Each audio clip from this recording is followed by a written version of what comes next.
Muy buenos días a todos, espero que se encuentren muy bien. Partimos con una novena clase ya del módulo de doctrina. Recordar que la semana pasada estuvimos viendo la doctrina en la Reforma Protestante y vimos también varios aspectos históricos de la misma. Y hoy vamos a comenzar recién a ver una serie de 3 partes. 3 clases que van a estar dirigidas exclusivamente a nuestro pensamiento, nuestros principios como bautistas. Esta es la primera y tiene relación con el congregacionalismo, es decir, cómo internamente nos organizamos como iglesia. La próxima clase vamos a ver cómo los bautistas nos relacionamos con otras iglesias y con otros cristianos. Y la tercera clase vamos a ver de qué manera nos relacionamos con la sociedad, con el mundo. Entonces no se pierdan esta serie de 3 partes sobre los bautistas. Vamos a comenzar entonces. La Ebenezer Baptist Church, ¿cierto? La iglesia donde participó nuestro hermano Martin Luther King, donde pastoreó nuestro hermano Martin Luther King, y alrededor del mundo, como siempre le he comentado, existen distintas iglesias bautistas. Vamos a ver un poquito más de historia, de cómo llegamos a conformarnos como iglesia, como denominación. Vamos a partir hablando un poco de la Reforma Protestante, porque allí nos habíamos quedado. Pero la Reforma Protestante en un país en específico. Nos movemos de Alemania y nos vamos a Inglaterra. Y en Inglaterra tenemos una historia muy peculiar. Tenemos al rey Enrique VIII. El rey Enrique VIII, en un primer comienzo, defendió la fe católica y atacó incluso a Lutero por medio de un escrito. Apoyó entonces, una vez que fue excomulgado de la iglesia, y el mismo Papa lo llamó un defensor de la fe. Este rey es un defensor de la fe verdadera, de la fe católica. Sin embargo, esto hizo pensar al rey que tenía la potestad para que cada acción que realizara fuera aprobada por el Papa, y esto no fue así. Él quiso divorciarse de su esposa, ya que no podía tener hijos, y él necesitaba tener descendientes al ser rey. Entonces, despreció a su esposa, se casó con otra mujer y pidió la autorización para eso al Papa. Hasta en esas cosas se necesitaba la venia del Santo Padre. Él dijo que no lo autorizaba. Y no solamente por cuestiones morales, sino porque también hay cuestiones políticas que tienen que ver con aquello. Las líneas de descendencia, las distintas relaciones que generan un matrimonio para con los países involucrados. No era tan simple disolver un matrimonio real. Y es por ese motivo entonces que el Papa se niega. Y al negarse, Enrique VIII hace lo que menos se espera. Comienza una discusión, comienza un conflicto con el papado que en algún momento había defendido. Y es entonces cuando él es excomulgado de la iglesia, es decir, deja de pertenecer a la iglesia católica. Al recibir esta noticia, él hace lo impensable. Enrique VIII nacionaliza la iglesia católica en Inglaterra. La iglesia desde Roma deja de tener autoridad en Inglaterra y la cabeza de la iglesia pasará a ser el rey. Entonces, lo que hace el rey es crear una iglesia estatal, una iglesia nacional, expropiando todos los bienes del catolicismo, ya sean terrenos, ya sean riquezas, etc. Lo anterior conllevó numerosas guerras religiosas primeramente entre los protestantes y entre los católicos. Disputas en el poder durante los gobiernos posteriores. Una vez que él fallece, comienza una sucesión constante en el poder de reyes y de reinas, unos católicos, otros protestantes, unos persiguen a los primeros, los otros persiguen a los segundos, y esto lleva a un periodo de conflicto en el país, muy similar a lo que podríamos llamar una guerra civil. pero inspirada por motivos religiosos. Finalmente se consolida la Iglesia de Inglaterra o la Iglesia anglicana, la cual mantuvo muchas prácticas del catolicismo, pero con una doctrina reformada. Poco a poco, en el transcurrir de este siglo, la vertiente reformada va tomando un mayor peso, un mayor énfasis. En un primer momento era simplemente una iglesia católica nacionalizada. Sin embargo, mantiene muchas de las costumbres y de las tradiciones desde el mundo católico. Y esto se debe por todo el motivo por el cual también esta iglesia fue conformada.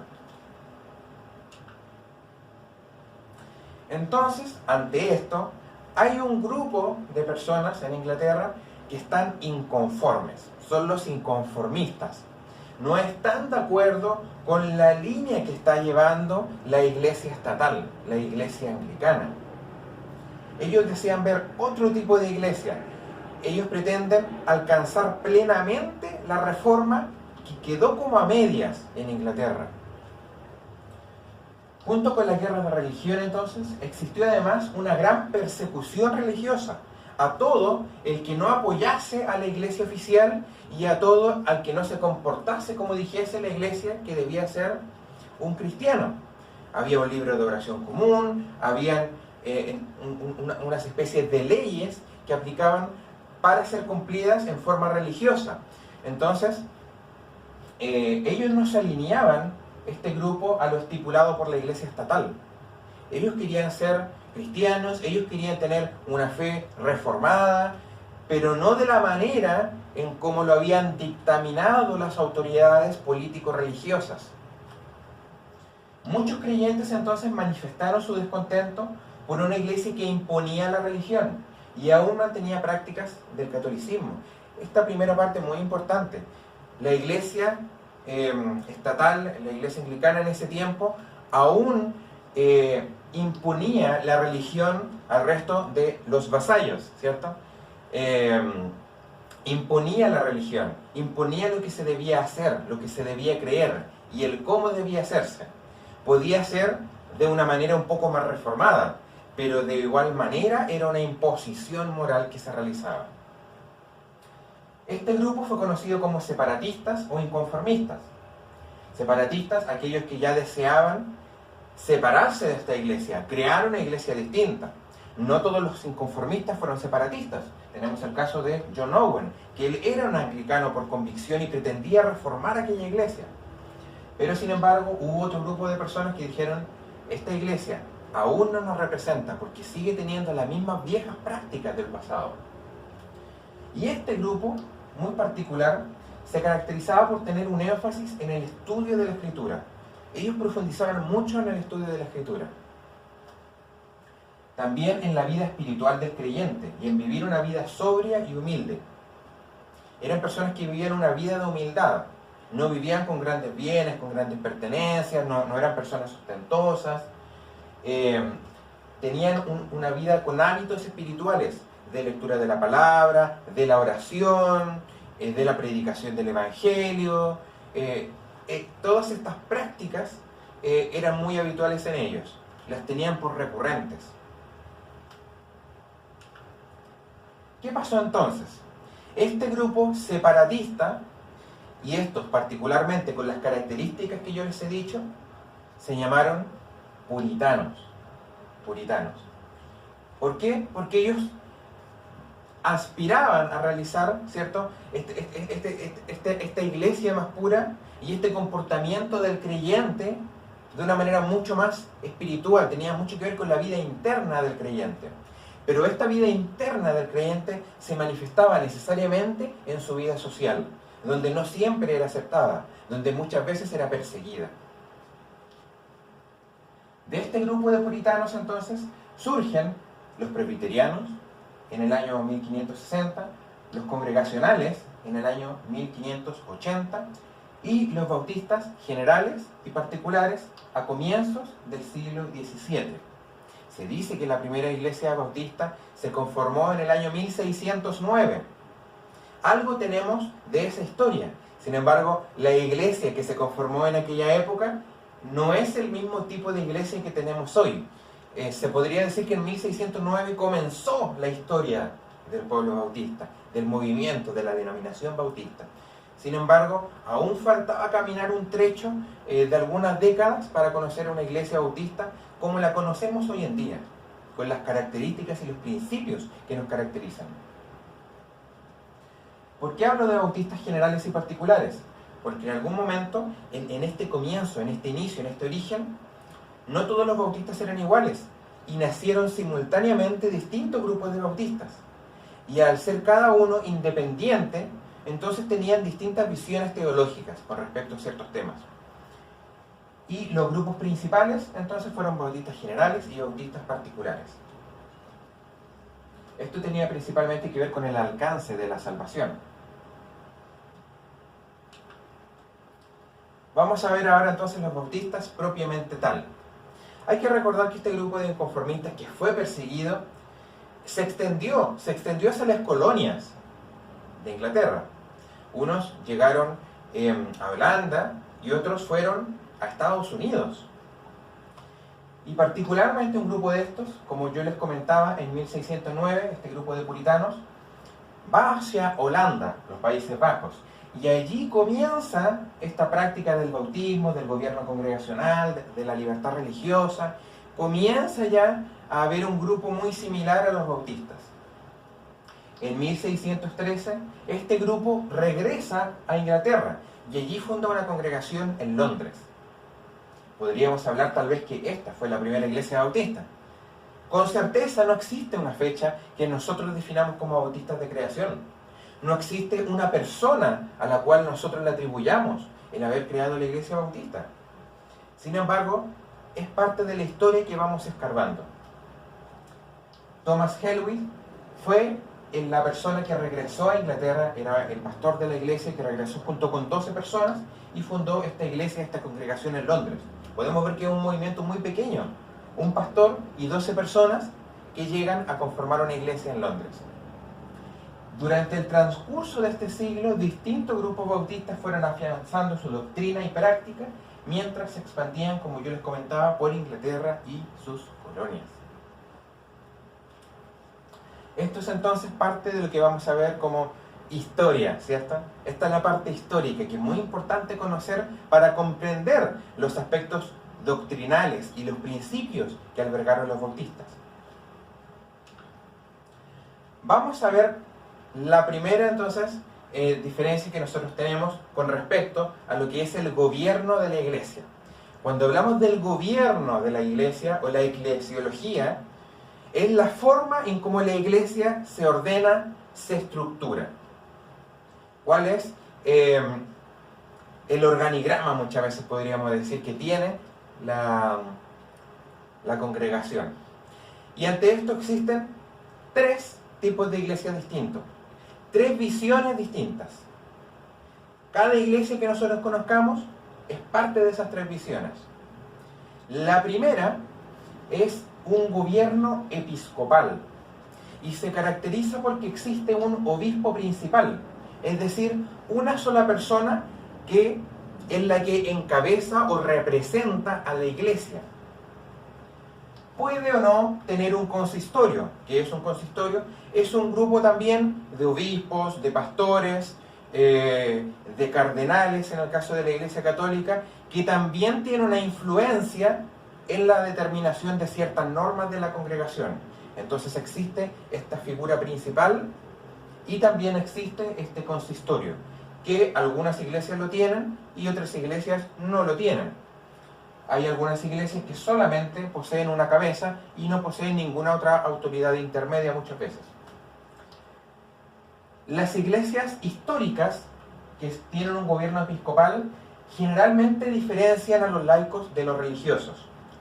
Dígase la iglesia católica, la iglesia ortodoxa, también luteranos, anglicanos, hacen esta diferenciación de aquellas personas que se dedican a trabajar en la administración de la iglesia, los religiosos, a entregar la palabra del Señor y el estudio, y aquellas personas que son los laicos, los que reciben, ¿cierto?, los sacramentos que ellos le llaman, los que reciben el mensaje, los que tienen que ir hacia los religiosos para poder cumplir de esa manera las ordenanzas que ellos tienen.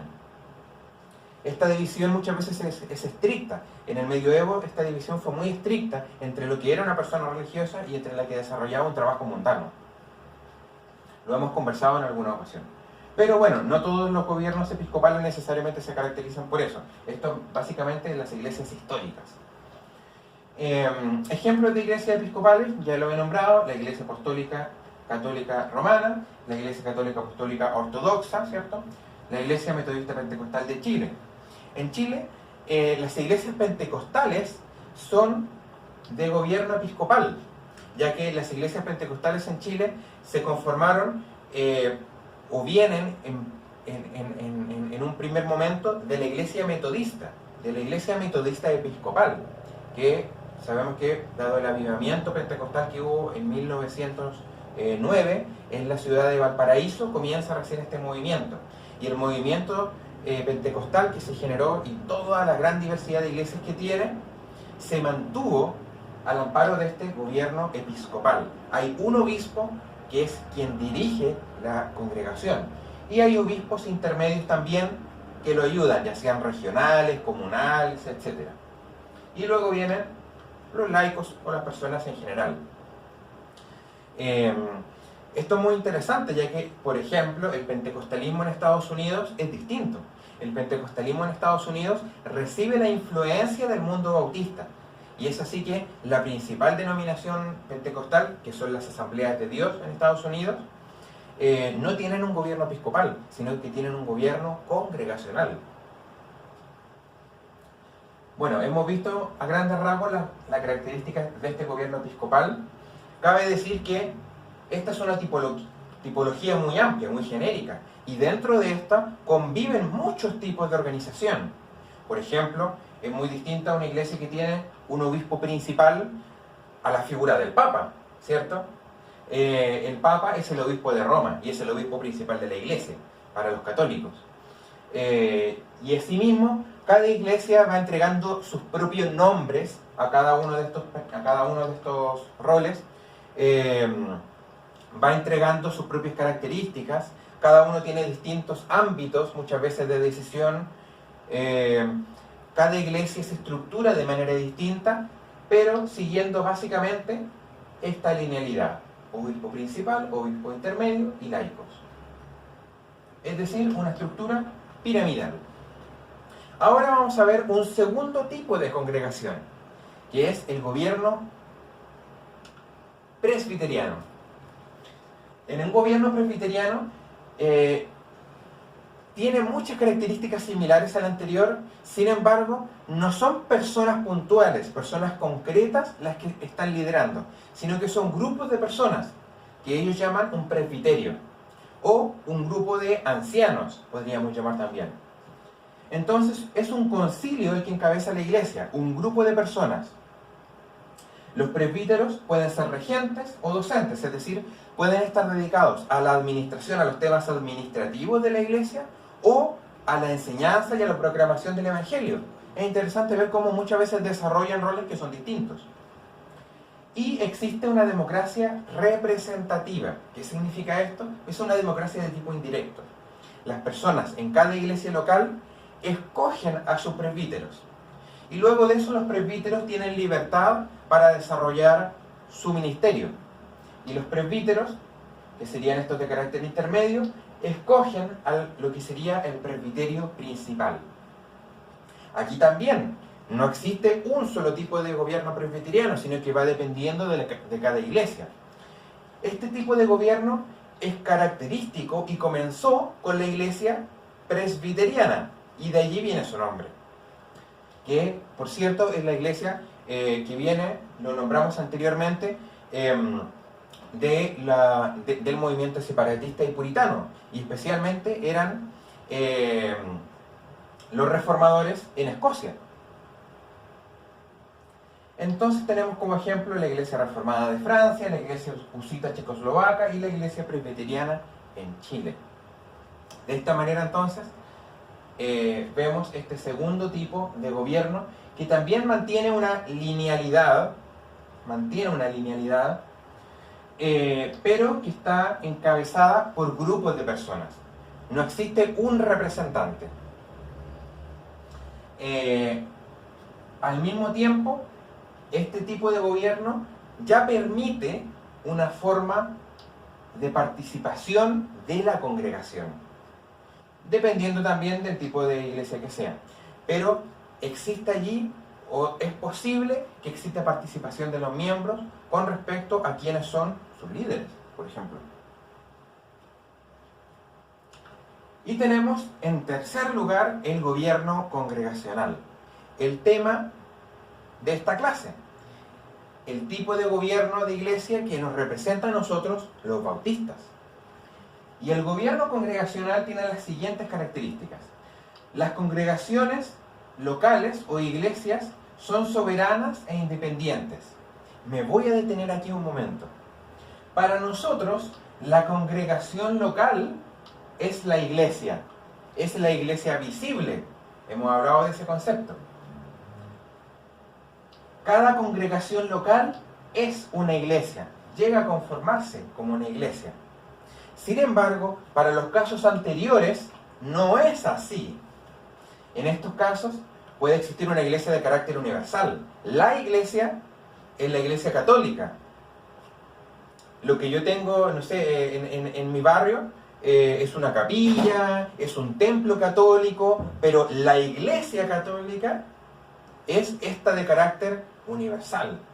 En el caso de presbiterianos, igual, y en general las iglesias históricas del protestantismo son así. Son iglesias nacionales. La iglesia luterana de Chile, la iglesia anglicana de Chile, la iglesia presbiteriana de Chile. La iglesia, en ese caso, tiene un carácter nacional y las distintas naciones se reúnen en algún tipo de asociación fraternal. Sin embargo, la iglesia nacional, en ese caso, y no la universal, es la que tiene independencia. Pero nosotros llegamos a la expresión más mínima. Para nosotros, iglesia no es referirnos a una entidad nacional, a una entidad regional, ni a una entidad mundial. Solamente, como lo hemos visto, nos referimos a una entidad universal, aquella iglesia invisible, que es los miembros, las personas, los creyentes que Dios ha escogido para sí. Pero aparte de esta iglesia invisible, cada iglesia local, cada iglesia visible, cada iglesia o cada congregación es soberana e independiente. Esta idea es radicalmente distinta a las anteriores. Y es por esto que cada congregación local tiene una democracia directa por medio de la Asamblea de los Creyentes. Entonces, por ejemplo, en la Segunda Iglesia Bautista de Santiago, cada miembro de la congregación, cada persona que ha sido bautizada en la iglesia o ha sido aceptada proveniente de otras iglesias, tiene el derecho y el deber de participar en las asambleas que realizamos trimestralmente. Y en ellas se dan a conocer los asuntos de la congregación, votamos por lo que consideramos que se debe o no realizar, estamos al tanto de las finanzas de la congregación, tenemos la capacidad para poder contratar pastores, ayudantes de pastores, etc. Existe la capacidad para tomar decisiones sobre los asuntos que tienen que ver con la congregación, sobre cómo se administra la congregación. Y en este modelo las iglesias colaboran entre sí de manera voluntaria. Nosotros colaboramos con otras iglesias bautistas. Existe el plan cooperativo que reúne a las iglesias de la Unión Bautista de Chile. Interesante, no es la Iglesia Bautista de Chile, es la Unión de Iglesias Bautistas de Chile. Y al mismo tiempo participamos en la Unión de Iglesias de la región metropolitana. Y cada una de estas entidades, que las vamos a ir viendo en la próxima clase, tiene la característica de que respeta las decisiones que se tomen en la iglesia local. No impone sus decisiones. Ejemplos: primera iglesia bautista de Concepción, la iglesia donde yo me bauticé y me crié; la segunda iglesia de Santiago, nuestra iglesia. Y entonces vemos que aquí la estructura cambia. Existe la congregación local y aquí una línea punteada se relaciona mediante asociaciones fraternales. Se relaciona mediante asociaciones fraternales. Y estas asociaciones fraternales también nosotros podemos tener vínculos con otro tipo de iglesias que no sean bautistas, pero estos vínculos van a ser fraternales.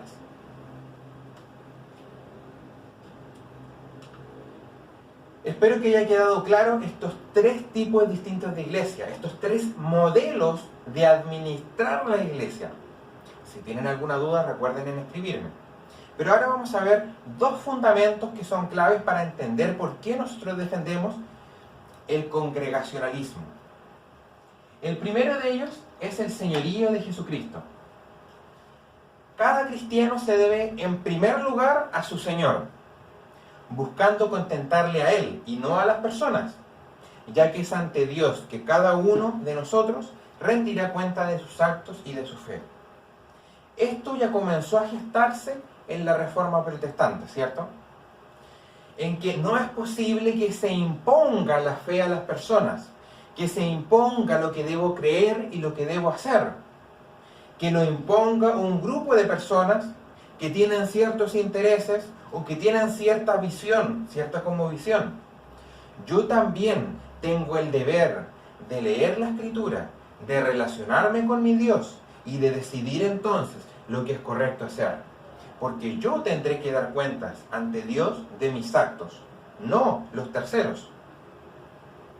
Es entonces que el señorío de Cristo tiene este carácter especial, en donde al ser Jesús la cabeza de la iglesia, las congregaciones buscan alcanzar la mente de Cristo en todos los asuntos de fe y práctica. Hablamos, ¿cierto?, de esta figura de la iglesia como un cuerpo, donde Jesús es la cabeza. Y el resto de los miembros debemos estar unidos, pero no hay miembros que sean más importantes que otros. No puedo decir mi mano es más importante que mi pie, ¿cierto? El apóstol Pablo en algún momento se dedica a conversar de este tema, ¿cierto? De que no hay unos cristianos por sobre otros. Todos somos iguales, todos somos hermanos delante del Padre. El único aquí que es digno de ser nuestro líder es Jesús, la cabeza. Y es por tanto que todas las congregaciones locales buscan alcanzar esta manera de poder ser iglesia. Yo he dicho en ocasiones anteriores que no existe la iglesia perfecta, pero todos aspiramos a la santidad y a la mente de Cristo. Debemos aspirar a aquello. Ese debe ser nuestro norte, ese debe ser nuestro propósito. Y en este proceso de poder encontrar a Dios, de descubrir a Dios, de entender más a Dios, de acercarnos más a Él, la libertad de conciencia es fundamental. Es fundamental para el desarrollo cristiano, ya que pueden existir legítimas diferencias. Y aquí nosotros los bautistas somos muy especiales, porque nosotros creemos que pueden existir diferencias de opinión entre los cristianos, que pueden existir diferencias de opinión entre los mismos bautistas, entre la misma iglesia local. Por eso se reúne una asamblea, ¿cierto? No es porque todos piensen lo mismo, sino porque es importante conversar y discutir ciertos temas.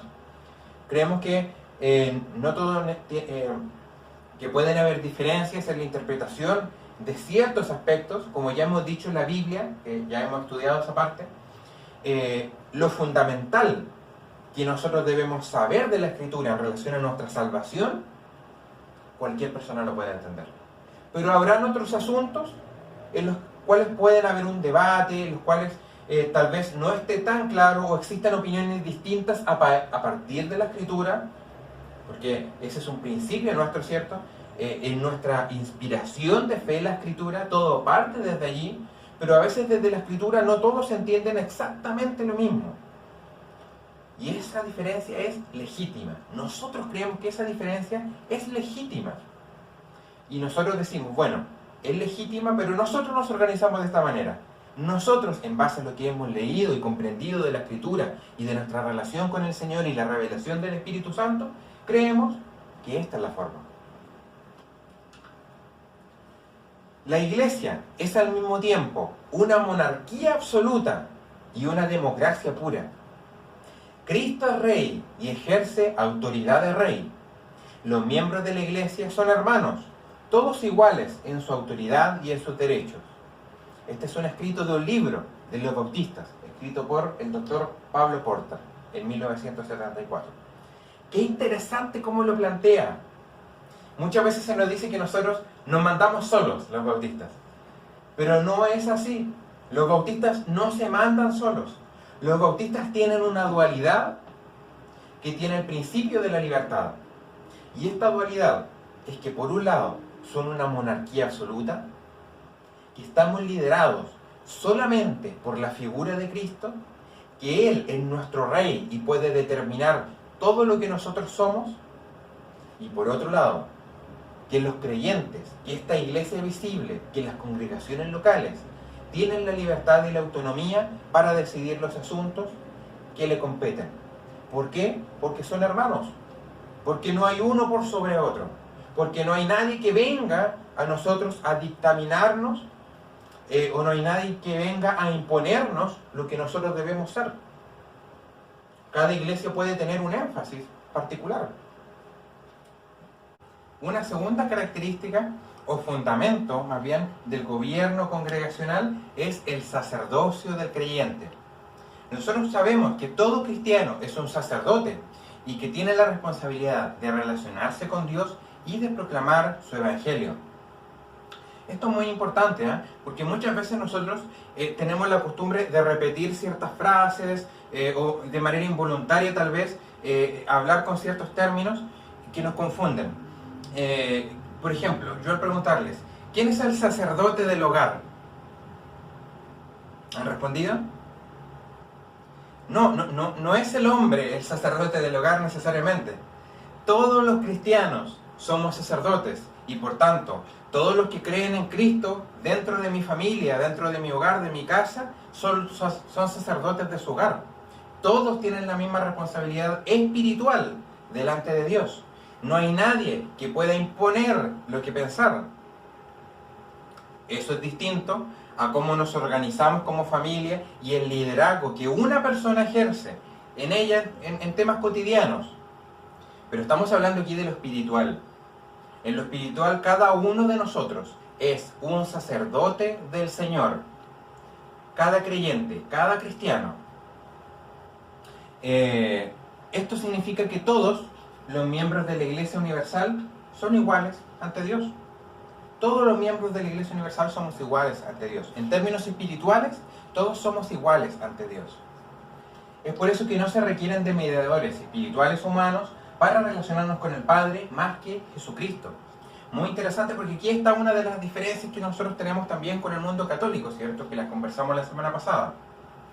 Esta figura de santos, de vírgenes que interceden por nosotros delante de Dios. Nosotros no creemos en eso, pero de la misma manera no creemos en personas que impongan su fe, que impongan su religión, que impongan lo que nosotros debemos o no hacer con respecto a nuestra fe, con respecto a nuestra relación con Dios. Esto es distinto que hayan personas a las cuales nosotros respetemos.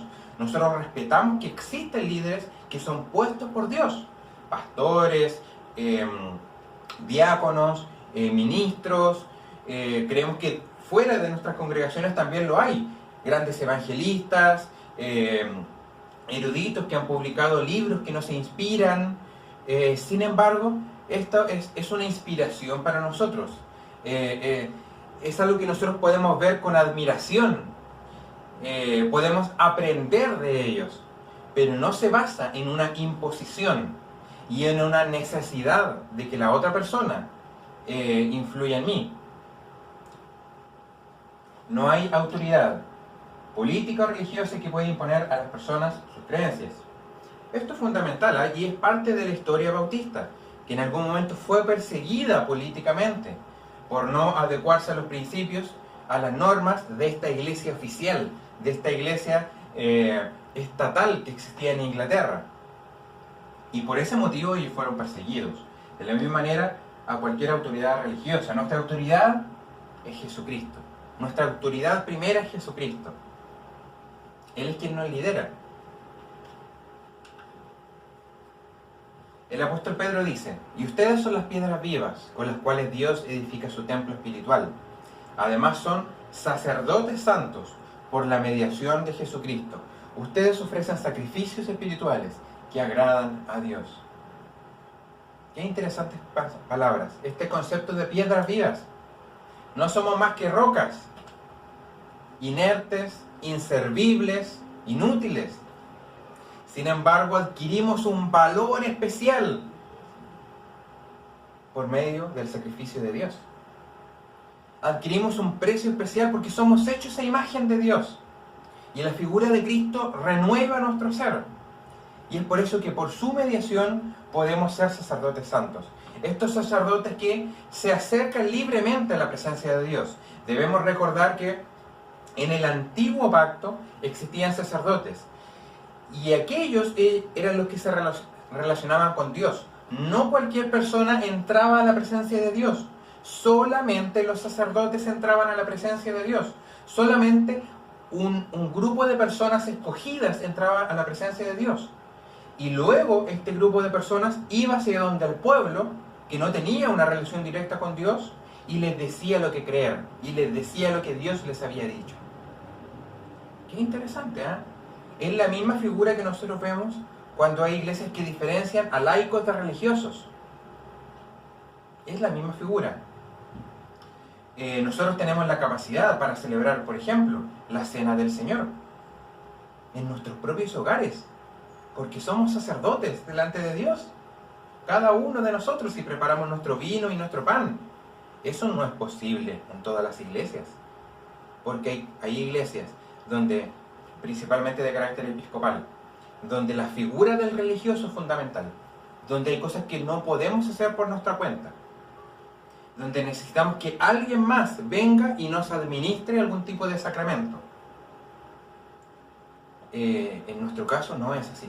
Nosotros creemos que Dios nos ha dado la libertad para relacionarnos de una manera íntima con Él por medio de su Espíritu Santo y por medio de lo que aprendemos de Él en la Escritura, en sus Evangelios, por medio de su sacrificio de sangre. Somos hechos hermanos en la congregación. Somos hechos iguales como hermanos. Y tenemos los mismos deberes, los mismos derechos. Esto es muy importante. No es solamente un derecho, no es solamente la libertad por sí. Esta libertad implica una gran responsabilidad. Y es por eso que quiero terminar hablando de las amenazas para el gobierno congregacional. Porque yo les he dicho que no existe una iglesia perfecta y tampoco existirá un modelo perfecto. Nosotros sabemos que nuestro modelo congregacional está basado en la Escritura, en aquella iglesia primitiva de los apóstoles y los discípulos que permitían que las iglesias locales decidieran sus propios asuntos. Pablo les escribe a las distintas iglesias cartas y en ellas dicen: hagan ustedes lo que estiman pertinente, tomen sus propias decisiones, escojan sus propios líderes. Yo les recomiendo esto, pero son ustedes quienes deben tomar la decisión. Es muy interesante aquella figura que utiliza Pablo. Desde ese momento él ya respetaba la autonomía de las distintas iglesias y las características que cada una tenía. Sin embargo, su rol de liderazgo estaba en ese pastorear, en ese recomendar, en ese, de acuerdo a lo que él había visto de Cristo, poder también ayudar a los demás. Las amenazas son, por ejemplo, la pasividad. Debemos actuar siendo responsables con nuestros deberes cristianos. De lo contrario, nos vamos a transformar simplemente en un club social. Una iglesia pasiva, una iglesia que no se mueve, una iglesia que no cumple con sus deberes espirituales, con los deberes que el Señor nos ha mandado. Es simplemente un club social. No podemos esperar tampoco que venga alguien y nos diga lo que hacer, que venga el pastor y nos diga lo que hacer, que venga un diácono y nos diga lo que hacer. ¿Qué es lo que tú debes hacer? Dios te ha llamado a ti. Tú eres un sacerdote delante de Dios. Tienes una responsabilidad para con Él. ¿Qué es lo que Dios está pidiendo de tu vida? ¿De qué manera vas a aportar y ayudar a esta expansión del reino de Dios? Autoritarismo. Debemos actuar con fraternidad, con humildad y amor. No podemos caer en la tentación, en esta comodidad muchas veces de que nos digan lo que debemos hacer. Es cómodo que alguien más nos diga qué debemos hacer. Esperar a que alguien nos pida un favor, en entregar algún mensaje, en ayudar en alguna jornada de niños. Esperar a que alguien llegue y nos diga lo que hacer. No, debemos ser proactivos, Debemos estar allí para las personas, debemos estar allí para nuestros hermanos. Y debemos actuar con humildad, fraternidad y amor. El ser hermanos muchas veces implica que vamos a pelear. Todos hemos peleado con nuestros hermanos. Sin embargo, debemos reconciliarnos. No debe ser causa de división. No debe ser causa de decir malas palabras, de actuar de mala manera. Aislamiento. Debemos actuar recordando que somos parte de una iglesia universal. Existen algunas iglesias que, amparadas en este congregacionalismo, no se relacionan con nadie más. Son solo ellos. Nosotros no. Es importante que nos relacionemos con el resto de iglesias, bautistas y no bautistas, que sepamos cómo está la iglesia en medio de nuestra ciudad, cuál es la situación en la que se encuentra, los cristianos perseguidos alrededor del mundo, en qué situación se encuentran, en qué manera nosotros podemos apoyar a otros cristianos, a otras personas. No podemos aislarnos, de lo contrario terminaríamos siendo una secta. Falta de espiritualidad. Debemos actuar guiados por el Espíritu Santo. Esto es tal vez lo más importante de todo. Sí, todos somos iguales delante de Dios. En la asamblea todos tenemos la capacidad para votar y para decidir lo que consideramos correcto o no. Pero no es para decidir lo que yo creo que es lo mejor. No es para decidir lo que a mí me tinca que es lo mejor. Es para que yo, que soy un sacerdote del Señor, que soy guiado e inspirado por el Espíritu Santo, que llevo una vida de devoción a Él, pueda, en base a aquello, determinar lo que considero que es lo mejor, lo pertinente. Es esta monarquía absoluta de la que hablábamos, de que estamos sometidos a Dios. En nuestras asambleas, nuestra democracia debe estar sometida al escrutinio del Espíritu Santo. Es Él quien debe actuar por medio de nosotros, es Él quien debe hablar por medio de nosotros, es Él quien debe manifestarse por medio de nosotros. Porque de lo contrario va a ser simplemente una reunión humana, una reunión de hombres. Es necesario que esté el Espíritu del Señor allí, guiando las decisiones de la iglesia, de la congregación. Y eso, por una parte, depende de nosotros, de nuestra propia vida espiritual. Y es así que la iglesia es esto. Es conformada por un grupo de hombres y de mujeres juntos. ¿Qué mejor que este tiempo para darnos cuenta de aquello? Que no es el templo, que no son esas estructuras las que nos alimentan, las que nos alinean, las que guían nuestra vida espiritual. Nosotros podemos desarrollar una vida espiritual juntos, como cristianos en familia, y a través de estos medios digitales. Y de esa manera, ser uno, ser una congregación, estar unidos a pesar de la distancia. Podemos estar unidos a pesar de la distancia. Los invito entonces a reflexionar sobre este rol que cada uno de ustedes tiene en la congregación, del llamado que Dios tiene para con ustedes en la iglesia, de los dones y los talentos que el Señor te ha dado. Te invito a poder reflexionar sobre la figura del sacerdote y de cómo tú puedes entrar a la presencia del Señor. A reflexionar sobre la libertad que esto nos trae. Porque Dios nos hace libres. Dios nos hace libres. Pero esta libertad tiene una responsabilidad para cada uno de nosotros. Seamos sabios entonces en nuestro actuar y en nuestro caminar como cristianos. Respetemos a los otros y las legítimas diferencias que puedan existir. Pero también guardemos la sana doctrina de nuestro Señor. Eso es la clase del día de hoy. Nos vemos la próxima para seguir conversando sobre los bautistas. Y esta vez la relación que nosotros tenemos con otras iglesias y otros cristianos. Nos vemos el próximo domingo.